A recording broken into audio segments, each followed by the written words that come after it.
Volvo, pela segurança de todos. Então, para Brasília conversar mais sobre o que está acontecendo por lá na CPI da Covid-19, porque continua, como o Zé falou aqui, o depoimento do Eduardo Pazuello, hein?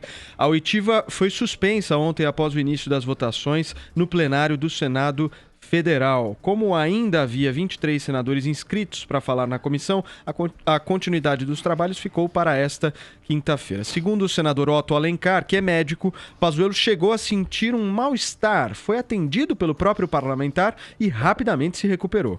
Ao sair do Senado, o general negou que isso aconteceu. Vini, quais foram os destaques, então, deste primeiro dia aí de depoimentos do Pazuello? Pois é, e agora veio a atualização do Zé Maria Trindade, que na verdade teve esse atendimento mesmo do Otto Alencar, senador, mas que esse não foi o motivo, né, para que a sessão fosse adiada para hoje, porque, como a gente já falou aqui também, tem mais de 20 senadores, né, então ficaria realmente uma coisa muito longa. O grande primeiro destaque, Paulo Matias, é que o Pazuello, apesar do habeas corpus concedido pelo ministro do STF, Ricardo Lewandowski, não ficou em silêncio em nenhum momento. Não se recusou a responder nenhuma pergunta ontem dos senadores e também negou que tenha recusado a vacina da Pfizer, mas admitiu que algumas cláusulas ali eram um pouco assustadoras. Vamos ver.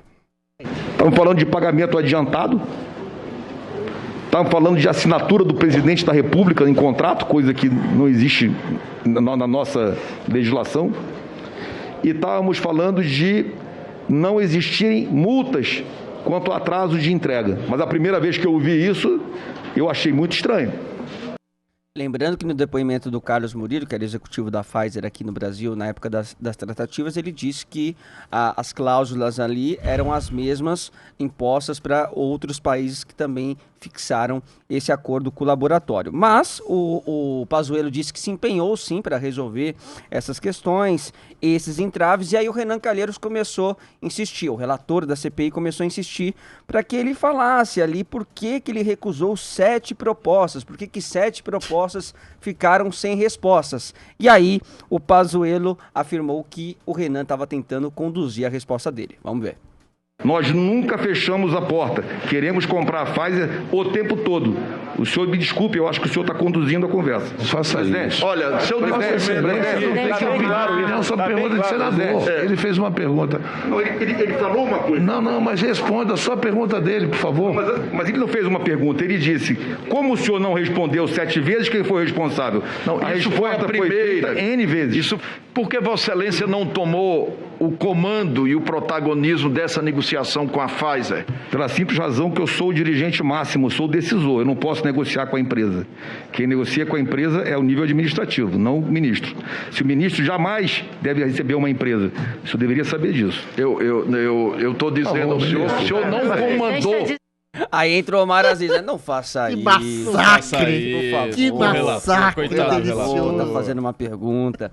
Enfim, aí o Pazuello também, Paulo, disse que recebeu até a recomendação do TCU, uma recomendação contrária à compra da vacina da Pfizer, mas o próprio órgão emitiu uma nota depois dizendo que não fez nenhum tipo de aconselhamento neste sentido. E ele também negou que o presidente Bolsonaro tenha interferido em qualquer momento nessas tratativas e amenizou também as posições do presidente sobre a Coronavac. Vamos ver. Nunca o presidente da República mandou eu desfazer qualquer contrato, qualquer acordo com o Butantan. Queria lembrar que o presidente da República, ele fala como chefe de Estado, ele fala como chefe de governo, ele fala como comandante em chefe das Forças Armadas, chefe da administração federal, mas fala também como agente político. E nessa hora, Paulo, ele até fala assim, o governador de São Paulo faz uma fala em tom político, o presidente também responde nesse tom político. E que tinha declarações também, que eram declarações públicas, mas declarações para a internet, que depois não haviam as decisões ou recomendações formalizadas, né? Porque o pessoal até lembrou daquele momento que o Pazuello, ao lado do Bolsonaro, fala assim, um manda, o outro obedece. Mas ele disse que nunca teve uma interferência direta do Bolsonaro, que também não havia o tal do assessoramento paralelo e que ele até queria ter se reunido mais vezes com o presidente. Ele disse que se reunia uma vez por semana com o Bolsonaro para falar aí das questões sobre a pandemia. Sobre a cloroquina, ele disse que todas as decisões dele foram seguidas a partir das recomendações do Conselho Federal de Medicina. E sobre Manaus, ele garantiu que aceitou sim todas as ofertas de compra de oxigênio para a região e que a falta de insumos em Manaus durou apenas 3 dias, o que acabou gerando uma enorme irritação do senador Eduardo Braga. Vamos ver. Não faltou oxigênio no Amazonas apenas 3 dias, pelo amor de Deus, ministro Pazuello, pelo amor de Deus. Faltou oxigênio na cidade de Manaus mais de 20 dias. É só ver o número de mortos, é só ver o desespero das pessoas tentando cegar ao oxigênio. O senhor sabe quando foi o pico das mortes no mês de janeiro no Amazonas? O senhor sabe como ministro? As mortes para oxigênio foi de 14 para 15. Não, ministro, desculpe. Nós tivemos pico de morte de oxigênio no Amazonas, inclusive no dia 30 de janeiro. Bom, e para encerrar, Paulo Matias, o relator Renan Calheiros também perguntou para o ex-ministro Pazuello por que ele saiu do Ministério da Saúde. Vamos ver qual foi a resposta dele. A que Vossa Excelência atribui sua demissão do cargo de ministro da Saúde? Missão cumprida.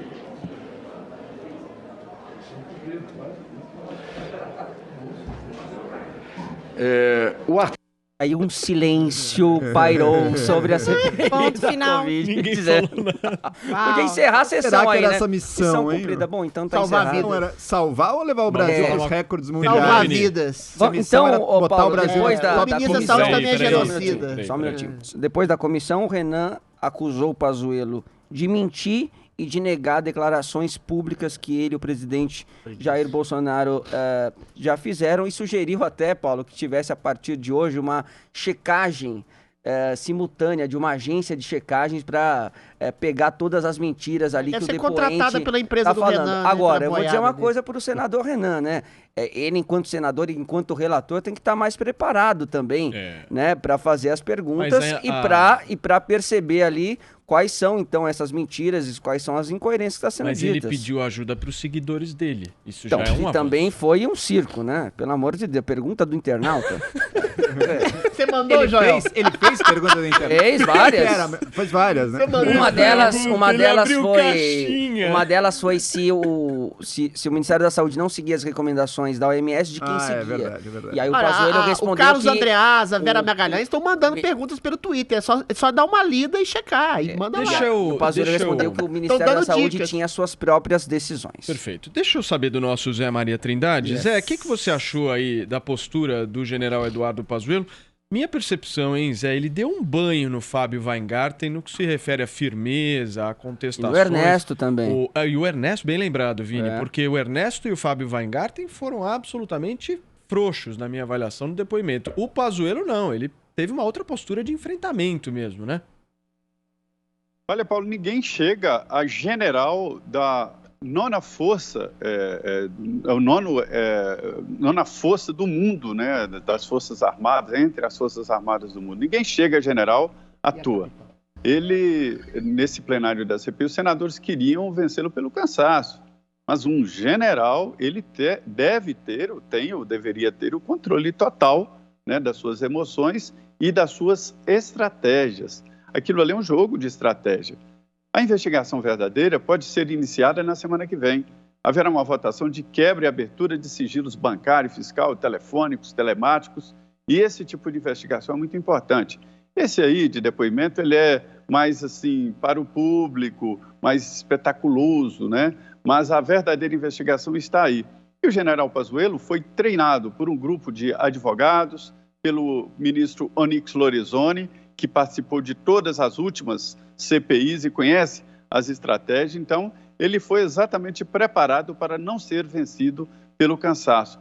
Essa é a história. Os presidentes ali, o presidente da comissão, o senador Omar Aziz e o Renan Calheiros, fazem um papel antigo de investigação conhecido, né? Aquela história do detetive bom e o detetive mau.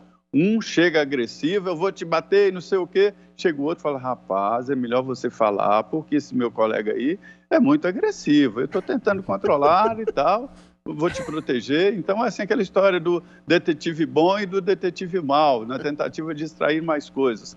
Mas não há o que extrair. O ministro Eduardo Pazuello tomou as decisões do Ministério e é besteira dizer que ele é um governo, não é. O governo é do presidente Jair Bolsonaro. Renan Calheiros está com uma obsessão de dizer que havia o que há um ministério paralelo. Não é ministério paralelo. O presidente pode se aconselhar na iniciativa privada, em profissionais, contratar assessorias, enfim. Não é o ministério que manda no presidente, é o presidente que manda no ministério. E isso está muito vindo à tona. O que há ali é um jogo de xadrez quanto aos depoimentos. Muito bem, Zé. Boa sua avaliação aí sobre o depoimento do ministro Eduardo Pazuello. Eu queria perguntar agora para vocês, Joel e Adriles, a respeito do que vocês acharam de tudo que o Pazuello falou, mas acho que é bom a gente citar aqui esse senador Eduardo Braga, que fez esse discurso forte, né? A gente vê um puta de um discurso forte. Imagina os respiradores, a saúde do Amazonas.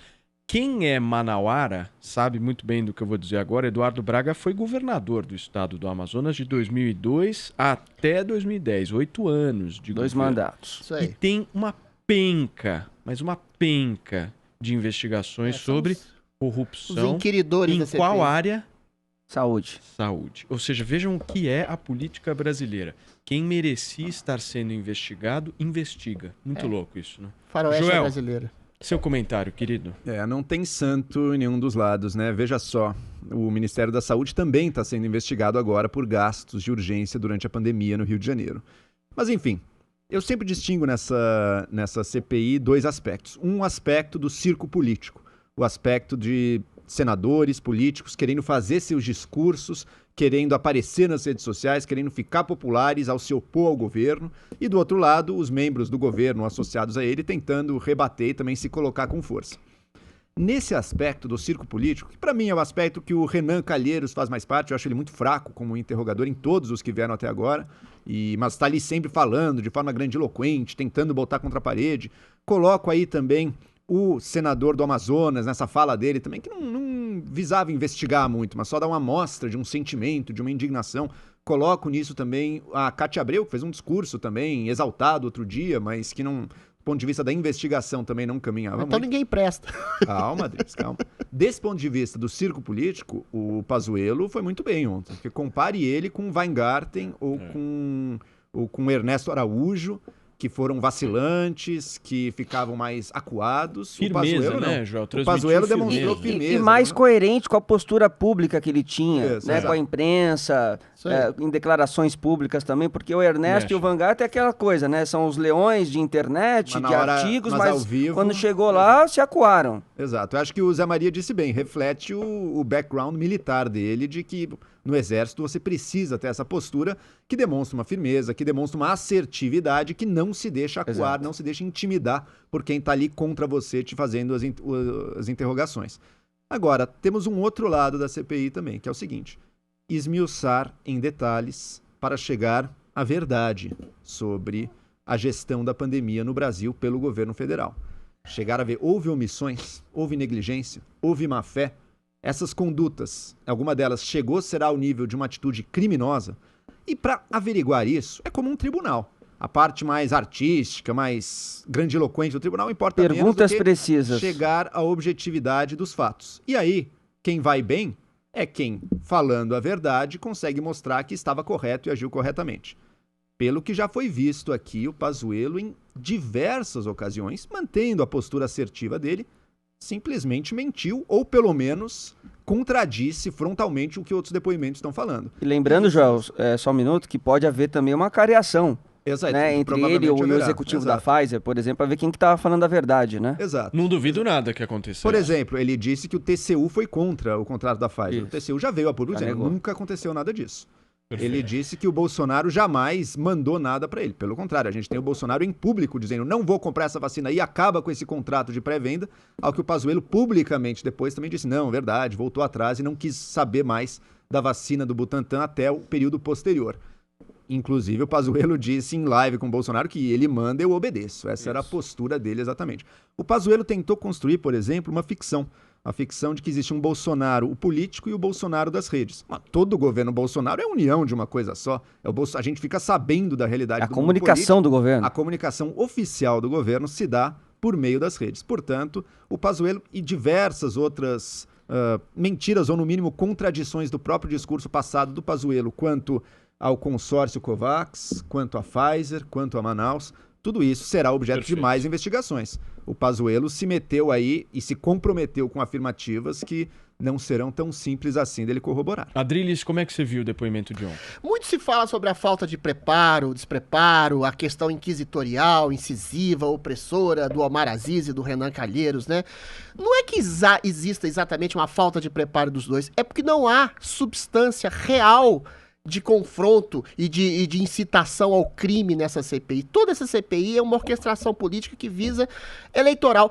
Senão ela se coloca, a base dela é de tentar criminalizar o governo federal por dois polos. Primeiro, a vacinação, especificamente a vacinação da Pfizer. O Pazuello explicou de maneira taxativa o que todos os outros já explicaram. Era um contrato leonino, com cláusulas absurdas, que existia pagamento adiantado, que existia a questão, inclusive, pragmática da refrigeração da vacina. Depois ela foi recontextualizada e pode ter que, em situações de temperatura mais amenas do que em agosto. A vacina sequer existia, não se responsabilizavam pelos sintomas, e aí eventualmente não se comprou. Aí as Renanzetes vão dizer, ai, mas a AstraZeneca e a Coronavac foram compradas com antecipação. Também não precisaram de aprovação da Anvisa, por causa dessas cláusulas leoninas, porque a vacina não existia, porque queriam pagamento adiantado. Já traz o argumento contrário. Nem sequer a FDA em dezembro tinha aprovado. Nem a exatamente por AstraZeneca. isso. O outro polo é a cloroquina. Mais uma vez, comprar um remédio numa época que não existia exatamente uma ciência, do ponto de vista da empiria, de uma demonstração cabal da eficácia, era uma tentativa de salvar vidas. E mais uma vez, dezenas de países, inclusive Cuba, usam a cloroquina como protocolo de saúde, inclusive até hoje. Ou seja, é uma CPI circense para retirar aquilo que o depoente, que o presidente e os relatores querem que o depoente diz. O único fato concreto que realmente merece uma investigação mais profunda é a questão dos respiradores em Manaus. Aí o ministro tem que dar uma coisa mais... Porque ele falou que foi alertado dia 10 e que em 4, 5 dias, com toda a burocracia, ele levou os respiradores lá. Isso sim é um objeto de investigação mais profunda e cabal. O que a gente quer e o que a gente deseja e espera esperançosamente é que governadores sejam investigados. Mas os senhores Renan Calheiros e o Randolfo Rodrigues já falaram que não querem, porque essas investigações estariam sendo feitas na ordem do dia pela justiça formal. Ou seja, o que não tem é exatamente aquilo que a gente quer saber, a politização de um crime real. Agora, crime real é você induzir, constranger, oprimir o depoente a dizer o que ele não quer em cima de crimes que não existem. Você comprar vacina com critério e comprar remédio para salvar vidas não é crime nenhum. Isso não é o máximo que pode se falar sobre o governo Bolsonaro em algum tipo de falha de gestão que, a meu ver, não houve. Antes da gente tirar a nossa pauta, Paulo, eu quero até pedir para a produção, se puder jogar aqui as imagens da CPI, que tá rolando hoje, né? Eu queria pontuar uma coisa também aqui, posso? Claro, mas deixa eu só pontuar também, Joel, que algumas coisas que o Pazuello já disse hoje, tá? Ele foi questionado pelo Eduardo Braga sobre a questão de ter ido sem máscara no shopping. Ai, meu Deus. Né? E o que ele respondeu? Ele pediu desculpa, mas ele disse que levou a filha dele ao shopping. Ele foi com máscara, mas quando desceu do carro, a máscara ficou no chão, pisada e inutilizada. Minha filha já entrou no shopping e eu parei na porta e conversei com a moça que tira a temperatura. Ele disse ter explicado porque estava sem equipamento e questionado se poderia comprar outro na entrada do estabelecimento. Ela disse que eu podia comprar no quiosque em frente, 8 metros de onde estava a entrada. Daquele momento eu comprei a máscara e só então entrei na área comum do shopping. Acredito que causou isso tudo é a minha compreensão de que hoje eu sou uma pessoa conhecida, virei um homem público e naqueles 8 metros de entrada fui muito mal interpretado. Peço desculpas por isso. Besteira. Se ele tivesse falado isso à época, acho que não teria tido nem tanta a polêmica, né? E também... Paulo, em questão de ordem, antes do início da sessão, o senador Eduardo Girão afirmou que uma assessora parlamentar vazou documentos internos da comissão e pediu que o caso seja investigado pela Polícia Federal. Temos um hacker na CPI. Sério? É, sério. CPI Leaks. Diz o Eduardo Girão. Bom, vamos aguardar e avaliar o andamento da CPI. A gente vai trazendo aqui as informações diretamente do Morning Show e o Zé também em Brasília vai alertando a gente. Joel, bem rapidinho para a gente mudar nossa pauta. Bem rapidamente. Como o Adriles pontuou, de fato, há inconsistência no depoimento do Pazuello quando ele dá justificativas para não comprar as vacinas. Uma é porque não estava aprovada pela Anvisa. Pô, mas a outra você comprou sem estar aprovada pela Anvisa. E aí, como é que você junta as duas coisas? Não tem consistência possível. Houve opções políticas por algumas vacinas, talvez até defensáveis, mas não pelos critérios que ele está dando. O que eu queria ressaltar só é o que me sobrou do depoimento do Ernesto Araújo e do Pazuello juntos. Ambos para proteger, e ambos trabalhando para proteger o Bolsonaro, sempre diziam o seguinte: ele não interferiu, ele não fez. Ou seja, porque se o Bolsonaro tivesse interferido nas decisões desastrosas do aplicativo de Covid, por exemplo, que o ministro até disse que não era para ter sido lançado, mas teve lançamento oficial na TV Brasil, inclusive, com um médico usando o negócio. Enfim, se o Bolsonaro tiver dedo naquilo, fica muito feio para o Bolsonaro. A estratégia deles é dizer, então, Bolsonaro não fez, Bolsonaro não interferiu, Bolsonaro nunca me mandou fazer nada. Qual ficou a imagem final do Bolsonaro, então? Um presidente que simplesmente não fez nada. Que se reúne uma vez por semana. Se reúne uma vez por semana com o ministro da Saúde numa situação de pandemia. É muito pouco. Um presidente que fala uma vez por semana mesmo com seu ministro da Saúde, que não dá direcionamentos e que podia e deveria estar fazendo muita coisa. Ele só não podia fazer uma coisa, o presidente Bolsonaro: quebrar o Pacto Federativo Brasileiro, determinando para estados e municípios quando ou quanto de fechamento ou abertura eles teriam. Todo o resto, testes, vacinas, cloroquina, tudo o presidente podia fazer. Acordos internacionais, tudo estava nas mãos do presidente. Deixa eu ver se eu entendi. Deixa eu ver se eu entendo a crítica de vocês. O presidente é muitas vezes acusado de interferir no trabalho do Ministério da Saúde e ir contra a ciência. Aí quando ele tem e dá ampla autonomia ao Ministério da Saúde de fazer o trabalho e escuta outras pessoas, mas não interfere, aí ele é omisso. Ou seja, uma vez que ele faz a ação, ele interfere de maneira não ética. E quando ele não faz nada e deixa as pessoas, os ministérios agirem com ampla autonomia, aí ele é omisso. Segundo ponto, a própria fala do Pazuello, que fala sobre as cláusulas leoninas de pagamento adiantado, de questão de refrigeração, de questão de não responsabilidade por sintomas. Exatamente esse é o ponto de distinção, Joel, porque o governo não comprou e não gastou dinheiro público 110 países e não gastou dinheiro. Deles. Pois é, esses 110 países, por exemplo, a Alemanha, o Canadá estão com carência da Pfizer até hoje, ou seja, a maioria dos países da União Europeia não receberam a Pfizer. O Brasil foi extremamente responsável em não adquirir essas vacinas em agosto por causa dessas cláusulas leoninas, como o Pazuello já disse. E quando houve cláusulas mais tranquilas, no caso da AstraZeneca e no caso da Coronavac, ele comprou. É simples assim, Joel. Eu só acho muito triste, Adriles, que o Brasil, simples assim, um país com essa tradição de vacina, esteja agora em 81º. Mas é uma tradição que é louvada pelo quarto maior país em vacinação no mundo. O número é o proporcional. 90 milhões de doses, Joel, 90 milhões. Não, Israel tá pior que a gente. Israel tem 8 milhões de pessoas, Joel. Você acha que Israel tá pior que a gente no ranking da vacina? O Israel tem 8 milhões de pessoas, não é nem a cidade de São Paulo, cara. Israel tá pior que o Brasil. De novo, não. A vacina é adquirida por unidade, Joel. O Brasil tem 90 milhões de doses aplicadas, Joel. Quando o consórcio COVAX 90 milhões. Quando o consórcio COVAX oferece pro Brasil, não era Brasil, milhões. Vitrine do mundo, quarto melhor país em vacinação. Não, a porcentagem é 90 milhões de doses. Qual país do mundo inveja o Brasil Israel tem 8 milhões. Qual país do mundo inveja o Brasil? A maioria dos países da América Latina inveja. Inclusive Chile e Uruguai, que tem uma melhores que a gente. Chile e Uruguai estão melhores na vacinação. Mas eles estão trancados porque eles têm mortalidade alta. Você admitiu agora. Agradeço bastante a participação de vocês, mas agora é hora de cortar microfone, para que a gente possa seguir aqui com o nosso programa.